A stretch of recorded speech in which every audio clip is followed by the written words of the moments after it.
government suspended the previously planned 15% value-added tax on imported premium motor spirit (PMS) and automotive gas oil, better known as petrol and diesel. The Nigerian Midstream and Downstream Petroleum Regulatory Authority announced this decision, saying the decision was taken to stabilize domestic supply and prevent unnecessary price escalation in the downstream sector.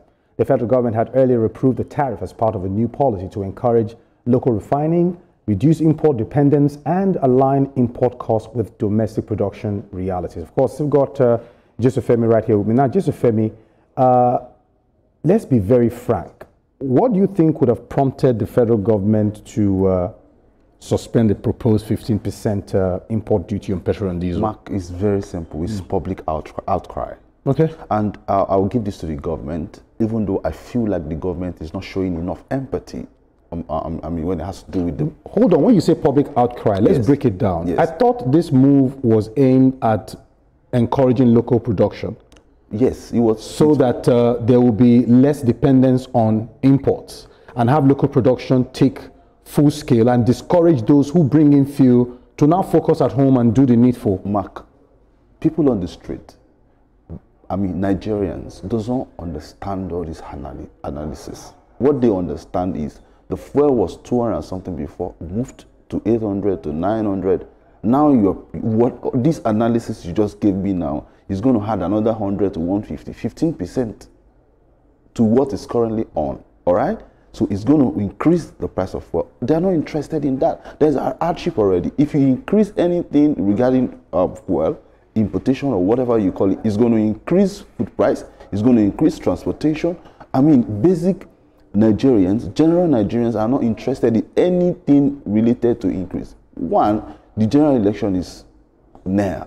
The government should not even be thinking about increasing anything. If you're thinking about reducing it, that was why I started from the point of empathy. Okay. Before you introduce anything, why not think first? I mean, check the analysis. Yes, it's actually towards helping the local refiners and all that. But the local refiners, have they even been able to service the populace or at this moment? Dangote is doing about less than 50%.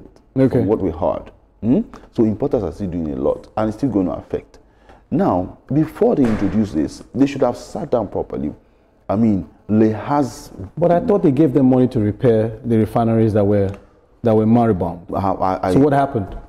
So whose fault is this now? Tell me. So, well, we don't know what's happening to those refineries. So you can't blame the government for trying to take a step to ensure that we begin to encourage our local refineries to do better. Because money was provided to revamp the refineries, and we didn't see the end of it. Mark, before that 15% tariff can be put to place, can happen, the first thing that needs to happen is that we need to have enough local refineries that are actually producing enough so that the impact of the importation will not affect Nigerian populace. Another thing you should think about is Dangote itself, because it's not only importation of fuel, it will also affect importation of crude. Okay. Because the amount of crude we are generating on a daily basis is not still enough to service the local refiners. Hold your thought.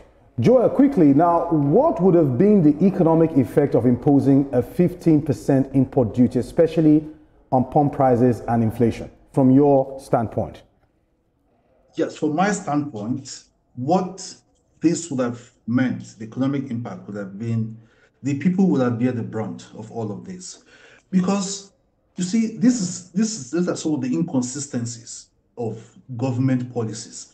For me, even when I had the 15% proposed tariff in the first place, I just figured that the government did not do due diligence. They did not really study the market or study what is happening in the country before even trying to embark on this 15% import tariff in the first place. Because otherwise, the burden would have been on the people. And so far, so good. Right now, the people are really, really, really bearing the brunt, first, of the subsidy removal.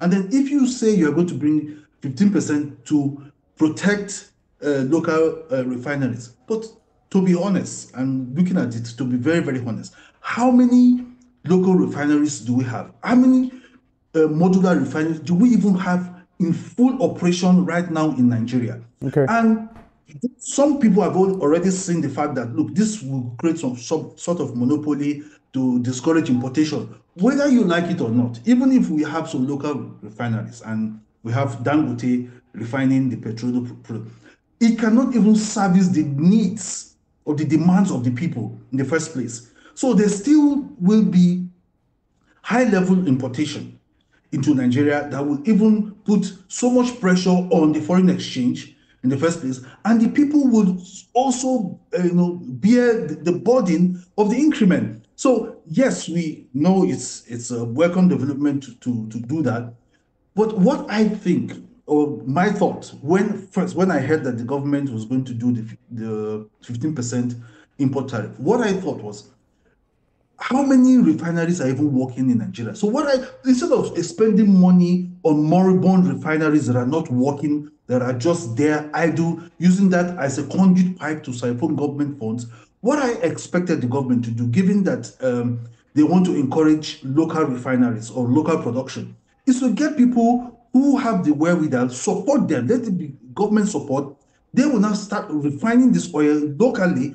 Then when you have a certain period of time, then you can decide that okay, I'm going to import this. But when you just play, testing the waters, okay, you're just playing with the lives of Nigerians, because Nigerians are already overburdened, as it were. Well, but with all of this inconsistency in government policy, I think all of this is not really nice at this time. Let's be positive right now. Well, let's agree now that it has been withdrawn. So there should be there shouldn't be much fiasco about that. But right now, what do you suggest the federal government do right now to balance the revenue generation with protecting citizens from higher fuel prices? Well, I think that suspension is actually a welcome idea. Okay. Next thing they should do is to encourage both those are refining currently and those are working on, because there is an institution coming up in Abeokuta, in Ogun State, that's also establishing another refinery almost as big as that of Dangote. And there are some other modular refineries and that are springing up. Yes, and provide more crude. Provide more crude. Bring in more businesses and more establishment to come and invest in both refining and also getting us more crude, so that we have more than enough. Let the market forces fight itself by itself.